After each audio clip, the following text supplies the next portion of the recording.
The crisis of credit, visualized.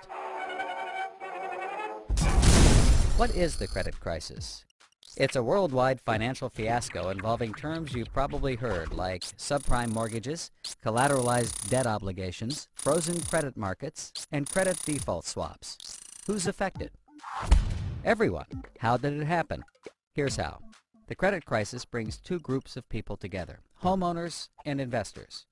Homeowners represent their mortgages, and investors represent their money. These mortgages represent houses, and this money represents large institutions like pension funds, insurance companies, sovereign funds, mutual funds, etc. These groups are brought together through the financial system, a bunch of banks and brokers commonly known as Wall Street. While it may not seem like it, these banks on Wall Street are closely connected to these houses on Main Street. To understand how, let's start at the beginning. Years ago, the investors are sitting on their pile of money, looking for a good investment to turn into more money. Traditionally, they go to the U.S. Federal Reserve, where they buy treasury bills, believed to be the safest investment. But in the wake of the dot-com bust in September 11th, Federal Reserve Chairman Alan Greenspan lowers interest rates to only 1% to keep the economy strong.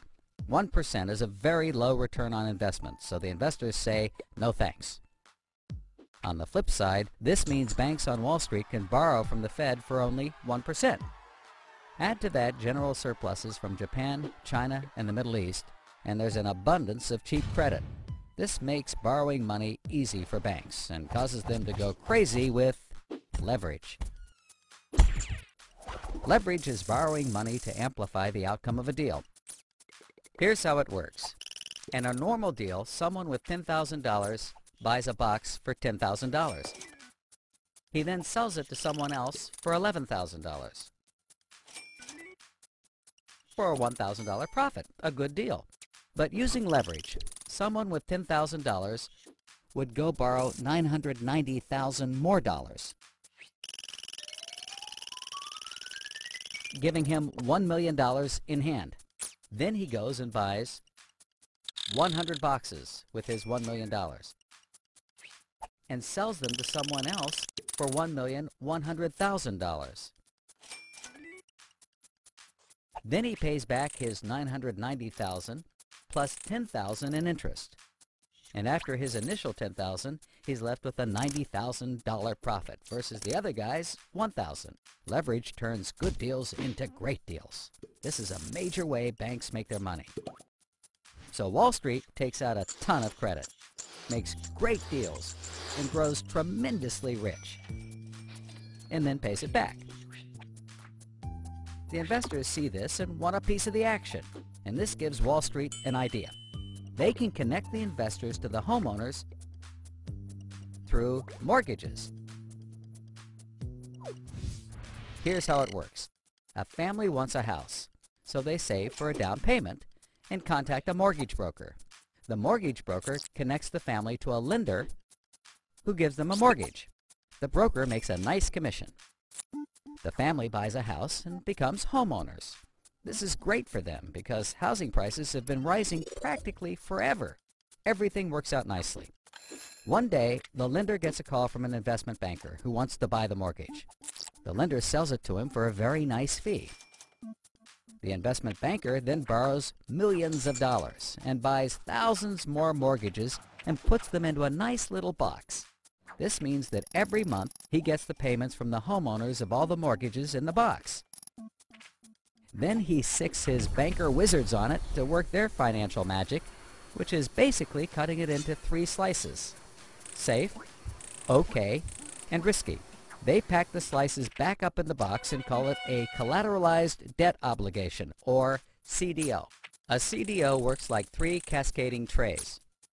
As money comes in, the top tray fills first, then spills over into the middle, and whatever is left into the bottom. The money comes from homeowners paying off their mortgages. If some owners don't pay and default on their mortgage, less money comes in and the bottom tray may not get filled. This makes the bottom tray riskier and the top tray safer.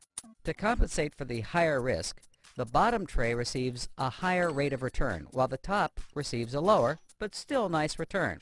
To make the top even safer, banks will insure it for a small fee called a credit default swap.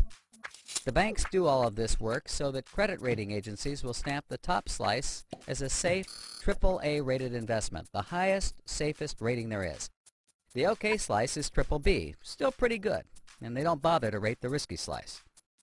Because of the AAA rating, the investment banker can sell the safe slice to the investors who only want safe investments. He sells the OK slice to other bankers, and the risky slices to hedge funds and other risk takers. The investment banker makes millions. He then repays his loans. Finally, the investors have found a good investment for their money, much better than the 1% Treasury bills. They're so pleased they want more CDO slices. So the investment banker calls up the lender, wanting more mortgages. The lender calls up the broker for more homeowners, but the broker can't find anyone. Everyone that qualifies for a mortgage already has one, but they have an idea. When homeowners default on their mortgage, the lender gets the house, and houses are always increasing in value. Since they're covered if the homeowners default, lenders can start adding risk to new mortgages, not requiring down payments, no proof of income, no documents at all. And that's exactly what they did. So instead of lending to responsible homeowners, called prime mortgages, they started to get some that were, well, less responsible. These are subprime mortgages. This is the turning point. So, just like always, the mortgage broker connects the family with a lender and a mortgage, making his commission. The family buys a big house. The lender sells the mortgage to the investment banker, who turns it into a CDO and sells slices to the investors and others. This actually works out nicely for everyone and makes them all rich. No one was worried because as soon as they sold the mortgage to the next guy, it was his problem. If the homeowners were to default, they didn't care. They were selling off their risk to the next guy and making millions, like playing hot potato with a time bomb. Not surprisingly, the homeowners default on their mortgage, which at this moment is owned by the banker. This means he forecloses and one of his monthly payments turns into a house. No big deal. He puts it up for sale. But more and more of his monthly payments turn into houses. Now there are so many houses for sale on the market, creating more supply than there is demand, and housing prices aren't rising anymore. In fact, they plummet. This creates an interesting problem for homeowners still paying their mortgages. As all the houses in their neighborhood go up for sale, the value of their house goes down, and they start to wonder why they're paying back their $300,000 mortgage when the house is now worth only $90,000. They decide that it doesn't make sense to continue paying, even though they can afford to, and they walk away from their house. Default rates sweep the country, and prices plummet. Now the investment banker is basically holding a box full of worthless houses. He calls up his buddy, the investor, to sell his CDO, but the investor isn't stupid and says, no thanks. He knows that the stream of money isn't even a dribble anymore. The banker tries to sell to everyone, but nobody wants to buy his bomb. He's freaking out because he borrowed millions, sometimes billions of dollars to buy this bomb, and he can't pay it back.